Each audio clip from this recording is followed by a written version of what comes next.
हाय, तर स्वागत आहे तुमचं माझ्या मिनी ब्लॉगमध्ये. तर बघू शकताय खूप दिवसांनी ह्या चॅनलवर ब्लॉगच नाही आला, तर चला आज येणार आहे. तर इकडं बघा बाप लेकीचं काहीतरी गप्पा चालू आहेत. काय चाललंय काय माहिती. तर चला मी असंच कॅमेऱ्यामध्ये कॅप्चर केला आणि मग निघालो असं मस्त थंडगार वातावरणात. बाहेर किती भारी वाटत होतं. कुठं फिराय वगैरे नाही गेलो आम्ही, हॉस्पिटलमध्ये गेलेलो. हॉस्पिटलमध्ये पोहोचलो आणि हे बघा मी किती दिवसांनी ह्या हॉस्पिटल आले. म्हणजे मी खूप वर्षांनी गेले, कारण मी त्या दवाखान्यात पहिलं माझं ट्रीटमेंट असायचे प्रेग्नन्सीमध्ये. मी ह्याच दवाखान्यात ट्रीटमेंट घ्यायचे. तिथं जाऊन थोडीशी वेगळीच फिलिंग आली आणि माझ्या कन्याला दाखवायचं होतं बघा, ह्या दवाखान्यात माझी ट्रीटमेंट असायची.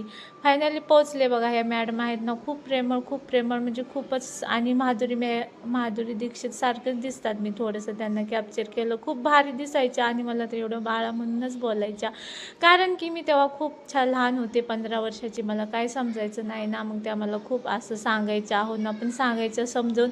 असं मग इकडं मस्तपैकी गेलो मेडिकलमधून, दाखवलं माझ्या मुलीला. थोडंसं पोटाचा प्रॉब्लेम होता आणि ती चॉकलेट आहे ना, आहो ना खूप लहानपणी खायचं म्हणे, ते खात होते तिकडे. मग चला घरी आले, पहिलं चेंज केलं आपलं गाऊन जिंदाबाद.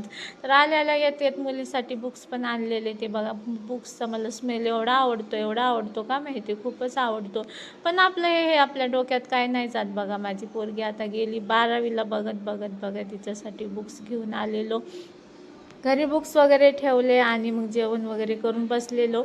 मग लगेच म्हटलं चला थोडंसं इकडे टी व्ही वगैरे बघत बसावं. मग टी व्ही लावली आणि बघा आमच्या घरामध्ये मुलींचंच राज्य चालतं.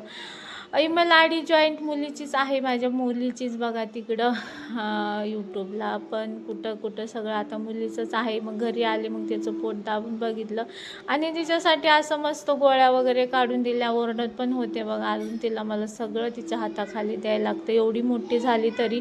मग लगेच तिला काय असं औषध वगैरे दिलं आणि नको म्हणत होती. म्हटलं गोळ्या खायच्या पहिलं. मग तिला गोळ्या वगैरे दिले खायला. तर आजसाठी एवढंच होतं बरं का. तर चलो मिलते हैं कल.